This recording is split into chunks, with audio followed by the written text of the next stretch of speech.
Shalom Aleichem and welcome to Online Smicha. We all know that in Parshas Pekudei, it speaks about the practice of setting up the mishkan and the kalim, and then the final completion of when the mishkan was put up to stay until the Yidden went into Eretz Yisrael. So the pasuk says, "Vayakam Moshe," pasuk Perik Mem, pasuk Yudches, "Vayakam Moshe es hamishkan." Moshe put up the mishkan. Vayitein es hadonav. He put the brackets and he put the beams, the krushim, the bricha. He put everything up. Now, this is the final time the Moshe Rabbeinu put up the mishkan for good. The practice, during the practice time, it is very interesting to quote what Rabbeinu Bechaye writes earlier in Perik Mem, pasuk Beis. Rabbeinu Bechaye writes, Ladas Razal, according to the Chazal, Moshe would be maimid umefarek shalesh pa'amim b'chol yoim. He had a heavy day's work.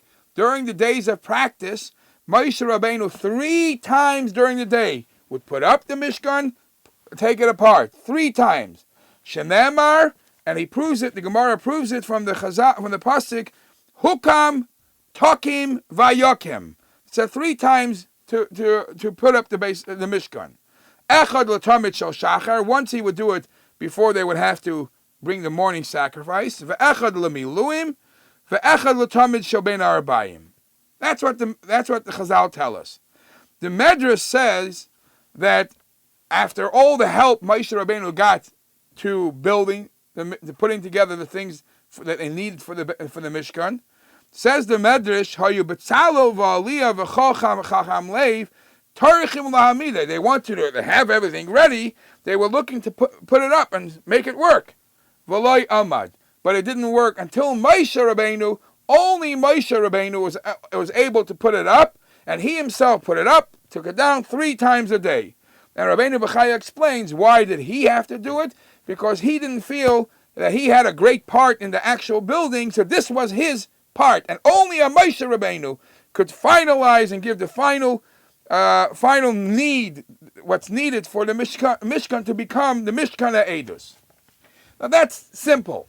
When did the final conclusion, the finish of the Mishkan, when was it ready to go? So the Chazal tell us really it's in Chof Hei Kislev, which is the first day of Chanukah, the Mishkan was ready. Yet the Chanukah HaMishkan, the Hakamas HaMishkan, finally, Moshe Rabbeinu was not told to do it until Rosh Chodesh Nisan. And explains the Medrash, why did he wait for so long? Even though the Leitzanei Hadar, the scoffers, the people who make fun of everything, everything is ready, what's he wasting time? Hashem wanted, it was finished and ready, Chof Hei Kislev. Hashem wanted the Hakamas HaMishkan to be done Rosh Chodesh Nisan, during the month of Nisan, because in Nisan he somehow wanted to connect the fact that it's the birth time of Yitzchak Avinu, the schus of Yitzchak. Okay, when Moshe Rabbeinu would put the Mishkan up, there's phenomenal amount of Nisan that are hinted in our pasuk, and in our parsha about the Mishkan, how it was put up. For example, in this pasuk I quoted before, it says, Vayakam Moshe es ha-mishkan. He put up the Mishkan, and then he put the Adonav, the sockets, he put the beams, he put the poles. So the Mefarshim say, whenever it says the Mishkan, it means the Yerios, which is the cloth, the covering. Excuse me, if you don't have the beams and the sockets to hold up the walls, what are you covering it? How is it standing as a cover? So the Sefor Nutaka writes that Moshe Rabbeinu first put the Yerios. Now, in B'yidei Adam Achzikin Boy, it could be people were holding it until the beams, the walls were put up. V'im al derech nes. For all I know, it was a miracle. That's what Hashem told him to do. That's what he felt Hashem told him to do. So the Yerios sort of was floating in the air for a period of time until we had the walls all up.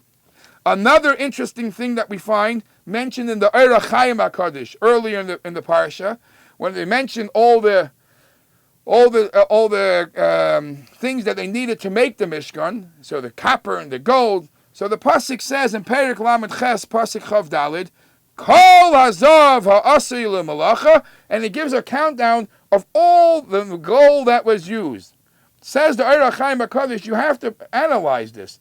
Typically, when a person has ingredients or items that you want to make from wood into a keli, or copper into a keli, there is the size that it starts with, and then when you chisel it down, you form it out, there's things that become smelted, there are things that become dust, they become lost, and what you started off with became completely a different amount when you actually make it into a keli.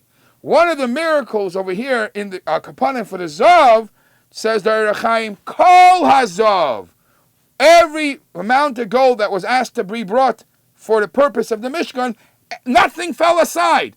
Everything, that whole amount was used, which is another miracle. Why am I stressing this? I'm stressing this because in the Sefer Pardes Yosef, he asks a very halachic question, a very good halachic question.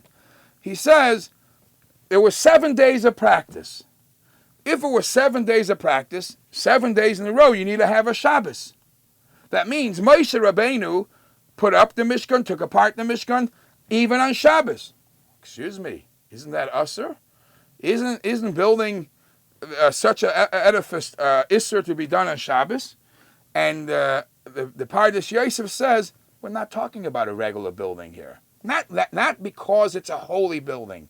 We're talking about a metzias of putting up buildings al pi nes. There's so many nisim happening here. A binyan, a type of building al pi nes, is not what's usher al pi on Shabbos. And we find the same answer given, according to some Mefarshim, about Moshe Rabbeinu later in the end of his life. It says that he wrote the Torah, and possibly 12 Sifrei Torah on the last day of his life, and some say that he passed away on Shabbos. And one of the answers it's given is because it was written al derech nes. So when you're dealing with Maaseh Nisim, that there is no Isser, and perhaps he could have done it even on Shabbos.